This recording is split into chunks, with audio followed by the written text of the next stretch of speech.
Alors,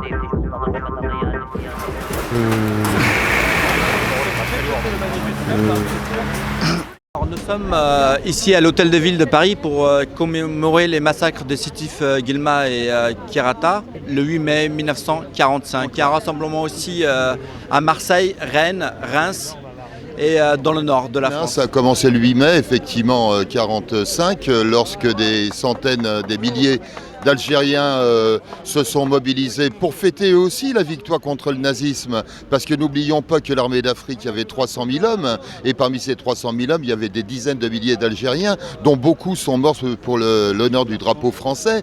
Donc eux aussi descendaient dans la rue pour clamer cette victoire contre le nazisme, mais en même temps pour la reconnaissance de l'indépendance du peuple algérien. Mais là, ça ne pouvait pas plaire aux autorités, bien entendu. Et là, ça a été un massacre sans nom, puisqu'on estime que le chiffre tourne aux alentours de 30 000. C'est quelque chose qui était inadmissible. Un jour de liesse en Europe est devenu un jour de deuil en Algérie. Et la France ne reconnaît pas. J'aimerais que M. Hollande nettoie devant sa porte. Au moment où il parle du génocide arménien, il faudrait qu'il nettoie devant sa porte. C'est le 70e anniversaire et donc il y a une association qui s'appelle Les Oranges et qui a contacté l'historien Olivier Lecourt-Grandmaison et qui est aussi sortir du colonialisme, et donc on a créé un collectif l'autre 8 mai. Guelma, Sétif, Kirata, on n'oublie pas. Guelma, Sétif, Kirata, crime d'État, on n'oublie pas. Guelma, Sétif, Kirata, on n'oublie pas. Ce qui me paraît extrêmement important, que la France reconnaisse aujourd'hui ces crimes coloniaux du 8 mai 1945 et cette histoire qu'on a trop longtemps oubliée, trop longtemps laissée de côté. Et c'est donc important que des élus de la République se mobilisent pour redire quels sont les crimes qui ont été commis à l'époque. Ouverture des archives, ouverture des archives, ouverture des archives. On dit souvent que tous les jeunes qui vivent dans notre pays doivent se sentir membres de la République. Ils se sentiront membres de la République si la France a le courage de reconnaître cette page sombre de son histoire et de reconnaître sa responsabilité dans les massacres, notamment ceux de Sétif et Guelma. Ce qu'on attend de l'État, c'est la reconnaissance de ces crimes qui ont été longtemps occultés de l'histoire de France, alors que c'est des crimes qui font partie de l'histoire de France. Le 8 mai 1945, les habitants ont manifesté pour la reconnaissance de leurs droits du peuple algérien à vivre en liberté.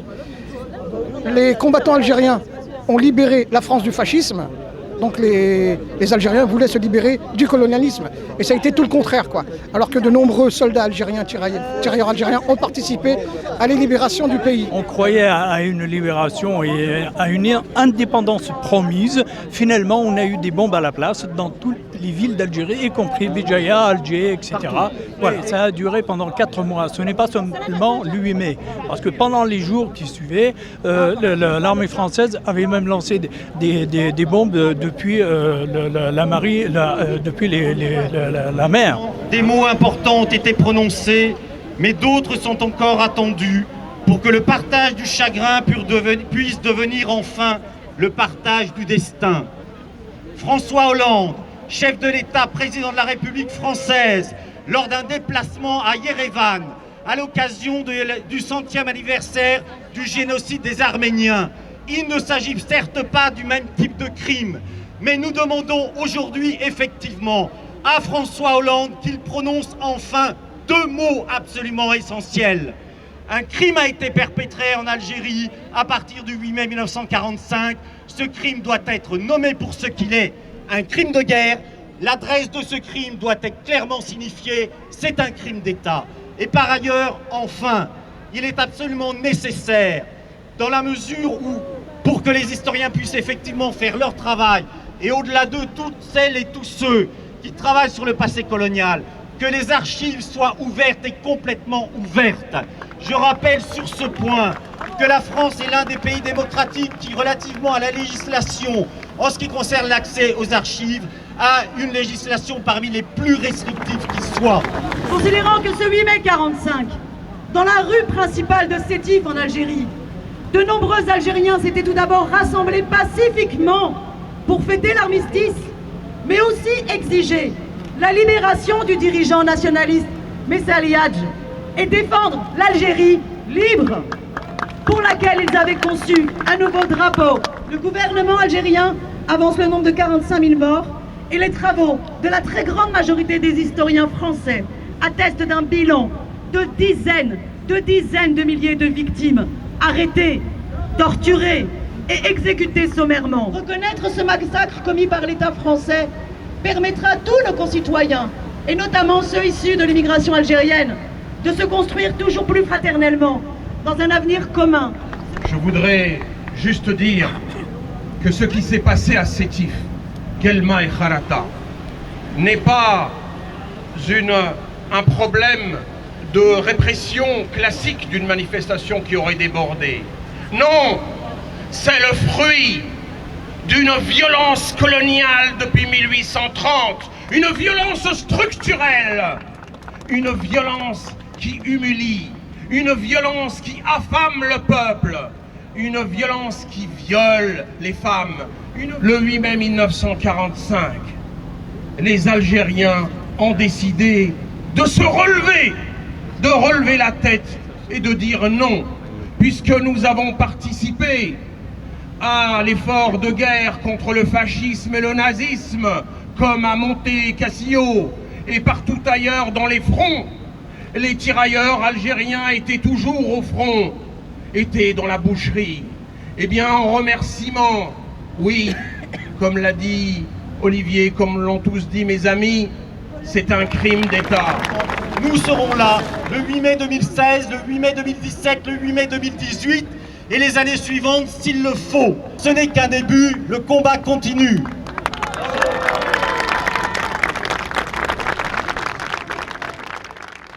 On est à Bastille, en fait c'est la marche mondiale du cannabis. Regardez les États-Unis, ils sont aussi conservateurs que nous, mais néanmoins ils sont pragmatiques.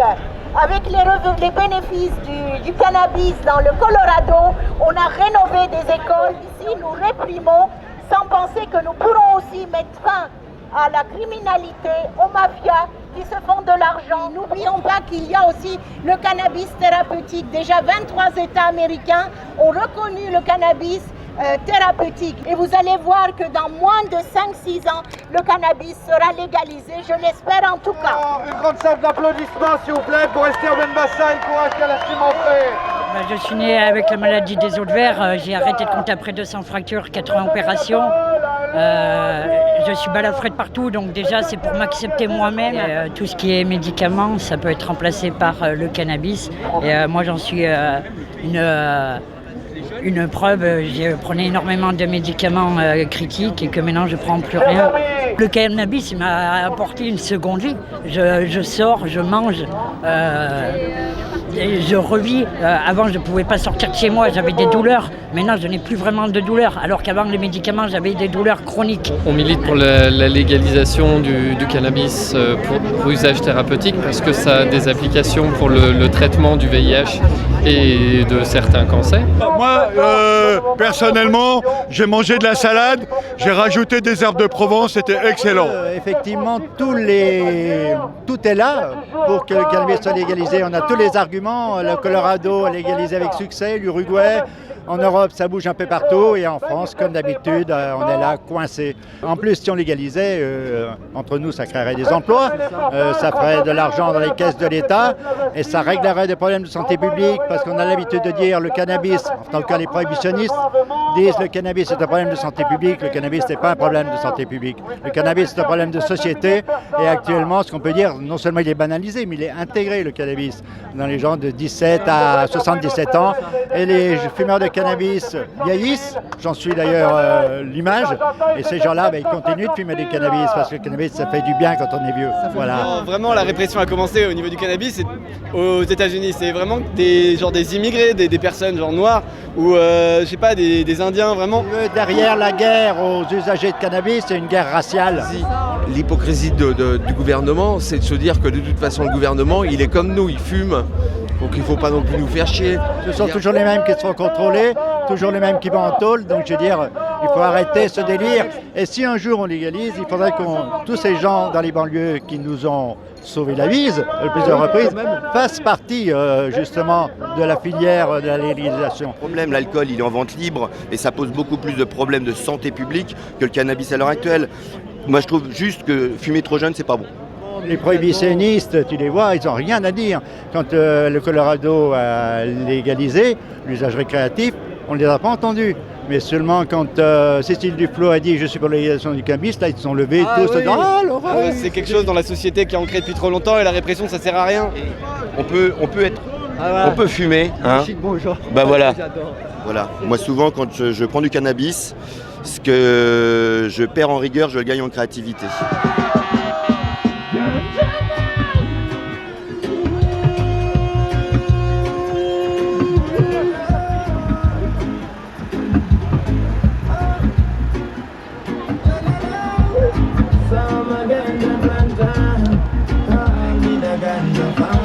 Ouais, je suis un ganjaman, ouais. C'est un ganjaman, c'est un fumeur d'herbe, je fume de l'herbe. Exclusivement de l'herbe, toi? Que de l'herbe, je fume que de l'herbe. J'ai fumé du tabac aussi et j'ai tout arrêté, je fume que de l'herbe. Et là, je la fume pas, je la vaporise. Moi, ça me fait du bien, c'est pour l'esprit, moi. C'est pour l'esprit parce que... Ça te rend zen? Ouais, ça me rend zen. Ça fait méditer le cannabis. Tes parents, ils savent que tu fumes? Bien sûr. C'est vrai? Bah oui. Ils peuvent rien dire de toute façon, je suis chez moi, je fais ce que je veux maintenant, je suis majeur, je travaille. T'as toi? Bah oui, j'ai 21 ans. Ma mère fumait du cannabis. Pour vous dire, moi je suis fonctionnaire et Mon arrière-grand-mère fumait du cannabis. Donc c'était juste avant-guerre. Ah carrément? Avant-guerre. Bah, elle était vachement avant-gardiste ta Elle était grand-mère. avant-gardiste, mais parce que ça se passait déjà comme ça depuis la nuit des temps en Amérique, quoi. Mais en général, c'est plus pour se détendre après une journée de travail, on libère la pression et puis ça va mieux. Le lendemain matin, on peut repartir serein. Faut pas tout mélanger, moi je fume pas pendant le travail par exemple. D'accord. Pour moi c'est m'apaiser le soir en rentrant par exemple. C'est pour quand tu rentres à la maison. Voilà, je suis serein. Essaye de pas fumer le matin surtout, faut pas faire ça. Avant j'étais vraiment tombé dans le truc et c'est pour ça qu'il faut vraiment renseigner les gens. Parce qu'en soi, ok c'est une drogue douce comme on dit, mais c'est quand même une drogue donc faut faire gaffe, il y a certaines personnes à risque, entre guillemets. Non, faut pas fumer quand ça va pas surtout. Ça me libère de certaines souffrances, ça m'aide à comprendre le monde aussi. Dans le monde entier, on se rassemble pour la légalisation du cannabis. En France on va mettre du temps. Je crois qu'on va mettre du temps. En France on va mettre du temps. Je pense qu'en fait on est dans les pays les plus répressifs du monde et les pays où il y a le plus de fumeurs du monde. Et en Europe on est en retard en fait, surtout nos congénères pour tout.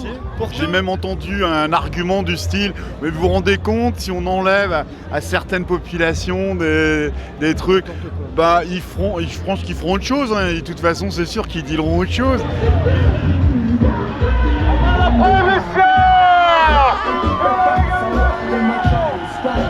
Minute en minute, nous ce que nous voulons c'est quoi? Nous ce que nous voulons c'est quoi? Bonjour madame, j'ai une question à vous poser. De quoi vous seriez la plus fière aujourd'hui dans votre vie? Mademoiselle, je peux vous poser une question? De quoi êtes-vous le plus fier, vous, dans votre vie?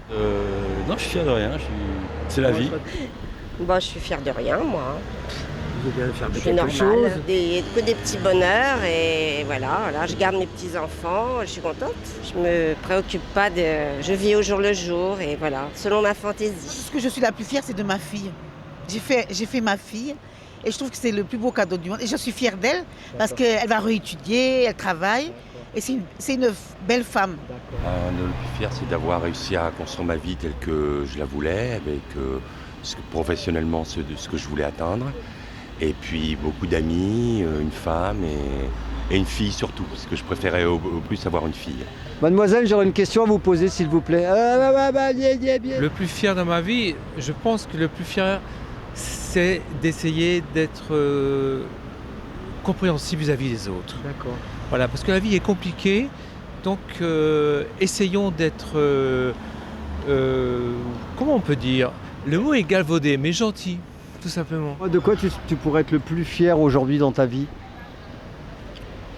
Je sais pas, les rencontres chaque jour en fait. Les rencontres font que je peux me regarder de moi-même et que je peux m'épanouir et me renouveler. J'ai fait quelques conneries étant jeune, mais pas méchant. Bon, faire péter des pétards dans une église à 10 ans, à la communion. De me battre pour mon taf et d'y arriver. D'avoir choisi ce que je fais et de le faire. Et vous avez réussi à le faire, et c'est quoi en l'occurrence? Je suis musicien. Tu vois, c'est ça, les artistes et tout. Si tu te bats pas, ben voilà, personne va le faire à ta place, quoi. J'ai pas une fierté nécessairement sur ce que moi j'ai fait déjà, mais plutôt sur ce que je vais pouvoir faire peut-être demain grâce à l'autre. Quelle est la chose dont vous êtes le moins fier Le moins fier, c'est d'avoir été mauvais élève pendant 2 ans. Voilà. Alors de quoi tu serais le moins fier dans ta vie alors? De rien. Moi, D'accord. Je suis content de ma vie. Mon égoïsme. De rien non plus. Je suis une imbécile heureuse. C'est une bonne question ça, c'est plus dur à dire. Le moins fier, ça vient pas tout de suite, vous pouvez remarquer, parce que c'est une chose qui n'est pas tout à fait là dans le bocal. C'est en dessous, c'est enfermé. J'aurais pu faire Saint-Cyr, j'aurais pu être commissaire de police, et j'ai tout envoyé chier même, j'aurais pu être riche. J'aurais pu être médecin, avocat, énarque. J'ai pas pu faire d'études, j'étais obligé de travailler à 15 ans. Peut-être des fois, peut-être pas aller assez loin dans ce que je pourrais faire, ouais. Peut-être arrêter trop vite les choses. Je me souviens d'une femme qui était mal en point, et je me suis pas arrêté. Voilà. C'est des petites choses comme ça. Et c'est des petites choses comme ça. Et ça m'est resté vraiment. Et pourtant, c'est très vieux. Mais d'avoir été intransigeante.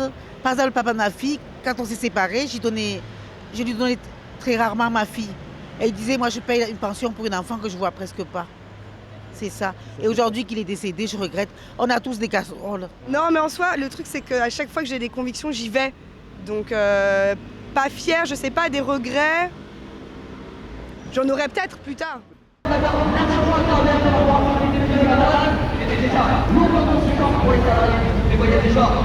Les grands magasins à ouvrir jusqu'à minuit. Nous sommes devant le Sénat et nous manifestons contre la loi Macron. Macron, ta loi! Macron, ta loi! C'est une loi qui a été dictée par l'Union européenne.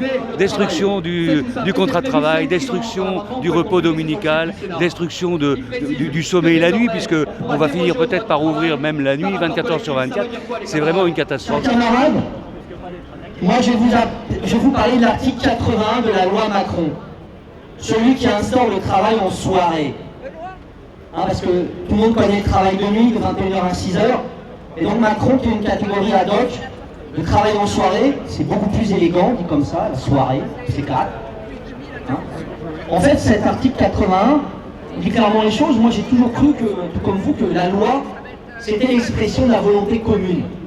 En fait, l'article 80, c'est l'expression de qui? C'est l'expression de la société Sephora. C'est l'expression de monsieur Bernard Arnault, qui est propriétaire de cette enseigne, qui est propriétaire de LVMH, et qui, comme vous le savez, est un des hommes d'affaires français les plus riches et les plus puissants de France. Macron, ta loi! Macron, ta loi! Le droit de licencier les salariés n'importe comment, sans donner de raison, c'est n'importe quoi.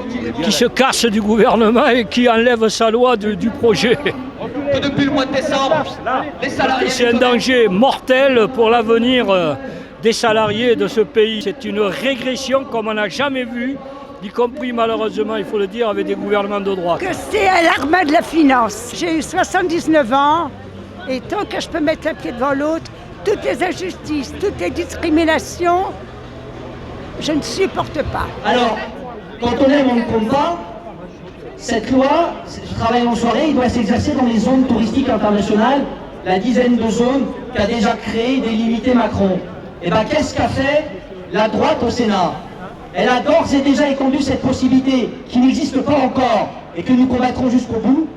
Elle a étendu aux zones touristiques. Ça veut dire qu'on passe de 10 zones, où soi-disant c'était exceptionnel, à, tenez-vous bien, plus de 640 zones dans toute la France où on pourra faire travailler les étudiants précaires, les femmes pauvres, et ce jusqu'à minuit. Voilà ce que c'est que la loi Macron. La loi Macron! C'est la loi des patrons! La loi Macron! C'est la loi des patrons! Travailler le dimanche, c'est non, non, non. Travailler la nuit, c'est non aussi.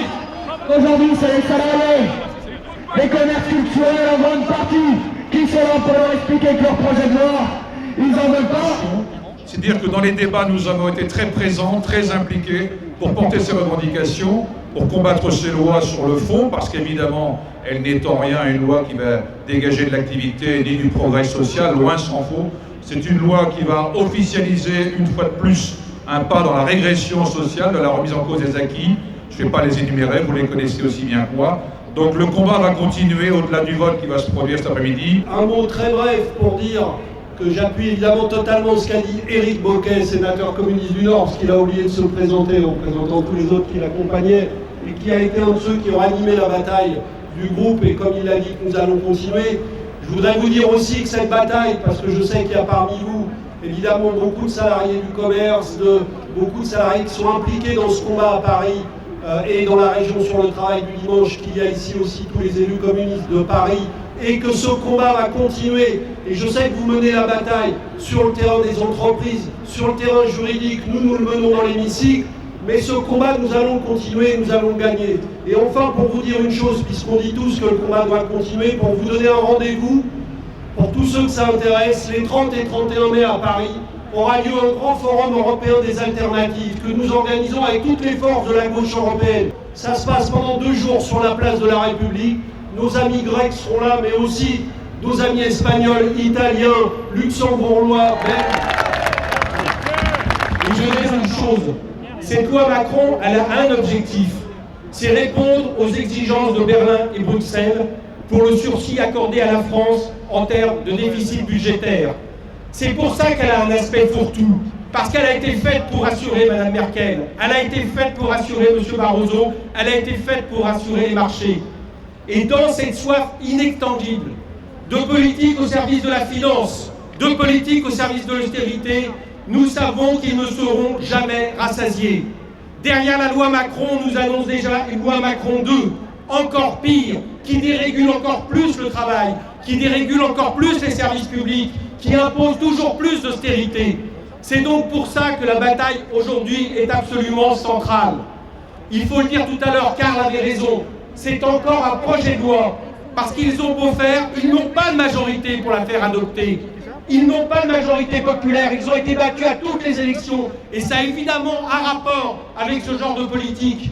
Mais ils n'ont même pas de majorité à l'Assemblée nationale, ce qui fait qu'ils ont dû avoir recours au 49-3, qui est un scandale démocratique. Donc la pression est utile parce que la loi va revenir devant l'Assemblée nationale. Et là, il va falloir voir si, à nouveau, eh bien, ils essayent d'imposer au peuple de France le 49-3, qui est le pire de ce que peut proposer la 5e République. Nos mobilisations sont donc utiles, elles sont nécessaires, elles sont indispensables. Et plus que jamais, nous disons aux parlementaires, que ce soit au Sénat ou à l'Assemblée nationale, qu'ils ne peuvent se déjuger par rapport au mandat qui était le leur devant le peuple français, qui était de ne plus faire la politique de Nicolas Sarkozy. Or, ils font la même en pire. Voilà pourquoi il est important que nous soyons ici, et voilà pourquoi nous soutenons le CLIP, l'intersyndicale et tous les syndicats présents, comme il l'était au 9 avril. J'espère que les mobilisations vont continuer. Merci. Il y a un autre scandale, beaucoup plus grave sans doute que tout ce que la loi Macron a pu nous sortir jusque-là. C'est cet amendement que nous avons déjà évoqué tout à l'heure, qui prévoit la mise en place d'une commission de simplification du Code du travail et qui ne prévoit ni plus ni moins que de dérogations généralisées au Code du travail au travers des accords collectifs et qui prévoit qu'à l'avenir, lorsqu'un contrat de travail pourra être éventuellement plus favorable qu'une convention collective, eh bien ce sera plus le contrat du travail qui s'appliquera, mais la convention collective elle-même. Au lieu d'enlever des droits aux salariés, il ferait mieux de contrôler les aides publiques qui filent aux entreprises. Qu'est-ce qu'on attend pour foutre le feu? Qu'est-ce qu'on attend pour ne plus suivre les règles du jeu? Merci. Nous sommes le 17 mai et bien écoute, il fait beau, c'est superbe. Et nous sommes en train de faire donc une zone de gratuité qu'on appelle une gratiferia. Alors feria dans l'esprit de la fête et grati parce que tout ce qui est ici est à donner. La gratiferia, c'est le partage, c'est l'antisystème. Stop à l'austérité, oui à la gratuité. Je donne, je prends, je donne, je prends, il n'y a pas d'argent. Nous engager comme des fous dans le monde de la surconsommation et de la surproduction et de l'individualisme et de l'égoïsme. On se retrouve ensemble en tant que des humains pour partager le peu qu'on a. Il n'y a rien de plus grand. Le consumérisme ne sert à rien. De toute façon, on jette. Là, c'est donner. C'est plutôt que de produire et d'abîmer la planète. c'est donné. C'est vraiment super parce qu'on peut se débarrasser des choses qui nous servent plus, mais qui pourraient servir à d'autres gens. La Gratiferia, parce que bon, c'est un concept qui contre un petit peu le concept de l'argent en fait. C'est important de respecter la nature, le partage et voilà. L'année dernière, j'avais apporté un livre, c'était un livre de, comment on appelle ça, développement personnel. Moi, il me servait plus, mais la personne était très contente de le trouver. Elle m'a dit, je cherchais justement ça, je suis très contente de l'avoir gratuitement. Et puis on en a discuté un peu, enfin, c'était vraiment cool. Là, j'ai pris des VHS. Ah d'accord. Je suis un collectionneur de ouf. Et, je suis comme beaucoup de gens en ce moment, je trouve que j'ai trop d'affaires dans mes placards, donc je vide. Parce qu'en fait, j'ai pas besoin de tout ce que j'ai. C'est un super défi, parce que pour être altermondialiste, être un petit peu en marge, tout ça, il faut sentir à l'intérieur pourquoi on le fait. Ça fait plaisir que justement de ne pas être dans un rapport commercial, financier comme d'habitude. Complètement dans cette démarche de dire, c'est une alternative à la surconsommation, c'est-à-dire qu'on sait très bien, on est très bien conscient qu'on ne va pas faire concurrence à tous les magasins, tout ça. Mais c'est une fois de temps en temps, on peut faire autre chose que acheter, que dépenser tout le temps. Et créer surtout des espaces d'échange et de partage sans aucune monnaie d'échange parce que on a besoin de créer des liens. On peut venir chercher des choses, en emmener, les donner aux gens, c'est vraiment super. Enfin, faisons en sorte que tout ne soit pas fondé sur l'argent. Parce que si, dans notre société, dans le monde dans lequel on vit est fondé sur l'argent. Mais il reste encore les solidarités familiales, copains, copines, même, et là, c'est pour tout le monde, donc ce genre de solidarité, c'est magnifique. Donner une nouvelle vie aux objets dont on ne veut plus, échanger, ça fait des belles rencontres parfois aussi. Vous savez d'où ça vient un peu tout ça, comment ça a été récupéré? Ça vient du marché à Ligre. Ils donnent facilement, mais ils sont dans le speed. Donc faut arriver au bon moment, être dans le bon timing et surtout pas se mettre dans leurs pieds, quoi. Mais ils sont super généreux, ils sont super cool. Du coup, les commerçants ont aussi une bonne conscience et ils ont l'impression de partager, d'agir à leur manière aussi. Un grand nombre de citoyens commencent à se dire que y a des initiatives citoyennes. On va peut-être commencer à s'unir à celles-ci pour qu'il y ait de plus en plus de citoyens qui se rassemblent pour que les gouvernements commencent à écouter les citoyens. Voilà, donc on est là pour soulager les gens et puis pour organiser le partage, la solidarité.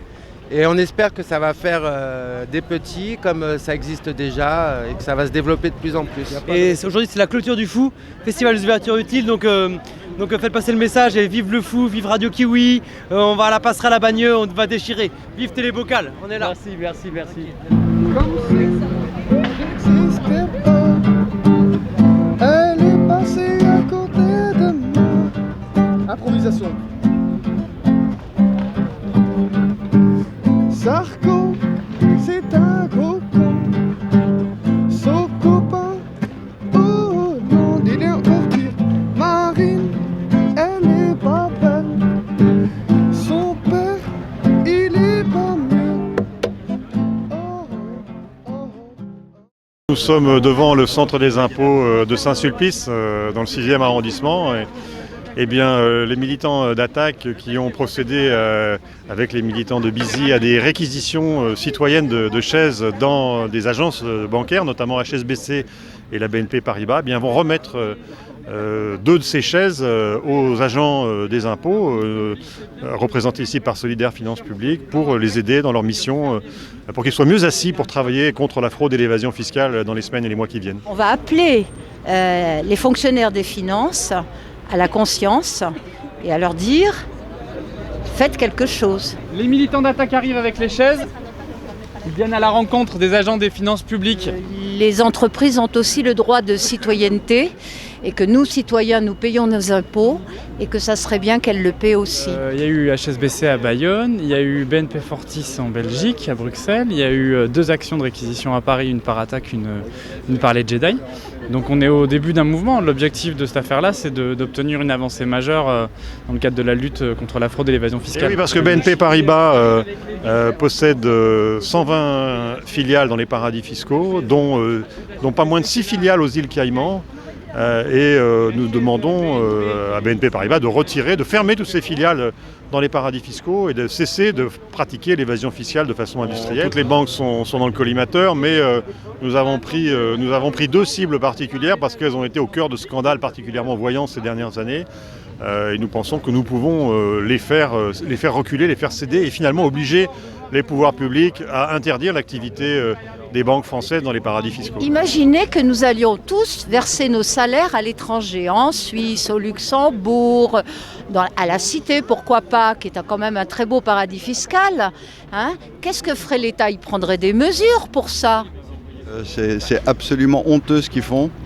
Et que ce qui est encore plus honteux, c'est que du coup, ça soit les tout petits qui se fassent attaquer, alors que eux, ce qu'ils envoient à l'étranger, ce qu'ils envoient dans les paradis fiscaux, c'est tellement important que ça pourrait permettre de régler énormément de choses s'ils arrêtaient de tricher. En 2009, déjà, Sarkozy nous disait qu'il avait réglé le problème des paradis fiscaux. Hollande, après l'affaire Cahuzac, a promis une opération main propre. Et à l'arrivée, les scandales continuent. Tout à fait. Vous allez sur le site de la BNP Paribas, vous voyez vanter les mérites de l'optimisation fiscale aux îles Caïmans, aux îles Vierges, à Jersey. Les services, les packages clés en main sont à disposition des riches contribuables qui veulent mettre leur fortune à l'abri du fisc. C'est comme pour les putes, hein. Il y a les souteneurs et les clients. Savoir, on le dénonce, mais justement, je pense qu'il y a beaucoup de gens qui ne le savent pas vraiment, et c'est pour ça qu'on fait des actions comme celle-là. Et donc, il faut que l'ensemble de l'opinion publique ait bien conscience que les contributions communes, la maison commune, les biens communs, c'est l'affaire de tous. La fraude qui est faite par les uns, elle est payée aux impôts par les autres. Quand les faucheurs ont commencé à faucher dans les champs d'OGM, ils avaient un objectif qui était un objectif fort pour le coup. Ça a duré plusieurs années, il y a eu une bataille dure, il y a eu même des gens qui ont été condamnés, il y a des gens qui ont perdu de l'argent, qui sont allés en justice. Par contre, aujourd'hui, il n'y a pas d'OGM en France, il y a eu un moratoire. Et on est dans la même optique, c'est-à-dire qu'en fauchant des chaises, ce qu'on veut obtenir au bout du bout, c'est une avancée politique majeure. Quand on voit, disons, d'où vient par exemple notre ministre des Finances, ce sont les mêmes qui se retrouvent dans ces grandes sociétés multinationales, dans ces grandes banques, et qui par ailleurs ensuite se retrouvent autour de nos dirigeants, voire eux-mêmes nos dirigeants. Et on n'est plus du tout dans le modèle socialiste, là on est dans du néolibéral. La politique doit être menée pour lutter contre la finance, le capitalisme financier, les échanges internationaux, le dumping fiscal, etc. Là, on peut y arriver. Après Macron, il y a quand même un président. Pourquoi il a été élu ? L'ennemi, c'est la finance.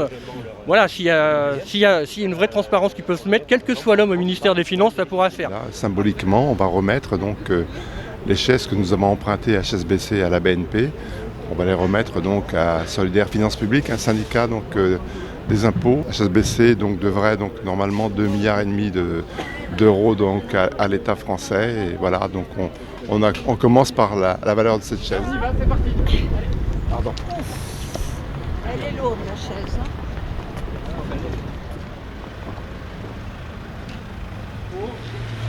Nous sommes un groupe de faucheurs de chaises. Nous avons réquisitionné ces 2 fauteuils auprès des agences HSBC Bayonne avec nos amis de Bizy au Pays Basque et la BNP Paribas boulevard Voltaire à Paris. Nous considérons qu'il s'agit d'une avance que ces banques doivent aux contribuables français, au budget de l'État, aux services publics, car depuis de nombreuses années, ces banques organisent l'évasion fiscale à une échelle industrielle. Nous savons que 60 à 80 milliards d'euros par an manquent au budget de l'État. C'est pratiquement la totalité du déficit public aujourd'hui qui est attribuable à l'évasion fiscale et à la fraude fiscale. Nous demandons la fermeture immédiate des filiales de BNP Paribas aux îles Caïmans. Il y a 6 filiales, il faut savoir qu'il y a au total 170 filiales aux îles Caïmans dans les paradis fiscaux pour BNP Paribas. C'est une situation qui ne peut plus durer et nous espérons qu'avec ces chaises, vous allez pouvoir, vous les agents des impôts, bénéficier d'une meilleure assise, de meilleures conditions de travail, malgré évidemment les coupes budgétaires et les réductions d'effectifs dont nous savons que vous êtes victimes depuis de nombreuses années. Nous essayons à notre manière, de vous soutenir dans votre combat contre l'évasion et la fraude fiscale. Merci beaucoup. Merci, chers camarades d'Attaque. C'est avec plaisir, au nom de Solidaire Finances Publiques et en tant qu'agent des finances publiques, que nous acceptons cet acompte sur ce qui est dû à l'État français. Comme tu l'as rappelé, Thomas, la fraude fiscale en France, c'est 60 à 80 milliards d'euros chaque année.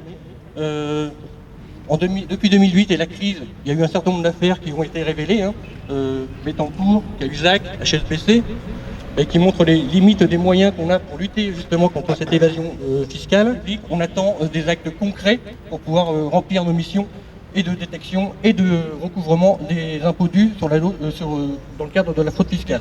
Voilà, merci.